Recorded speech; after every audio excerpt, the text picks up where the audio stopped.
Men aybdor emasman oyijon. Menda ayb yo'q oyijon. Anularingiz meni uyda itarib haydab chiqarib yubordi. Nimaga o'pkangni bossang-chi? Ana, ko'ring. Hey, bu maynovatchilik kimdan chiqdi? Ha? Gapirlaring, ishlaganmisanlar? Mendan chiqdi. Bemaza buzoq podani burg'atadi deb shuni aytishadi-da. Nima qilib qo'yimman? Aybim hovlizga ozgina bo'lsa ham toza havo kiritganimmi?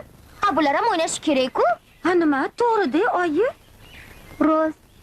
Oyijon, o'ynamaysanlarmi? Voy, boshqa o'ynamayman. Charchadim. Boshga aylanib ketdi. Mana shunaqa bo'ladi. Meni o'yinim ham yoqmayaptimi sizga? Seniki durust. Lekin menga to'g'ri kelmaydi. Esiz. Kenja to'yimga bunaqangi xotin olib beraman deb sira o'ylamagandim.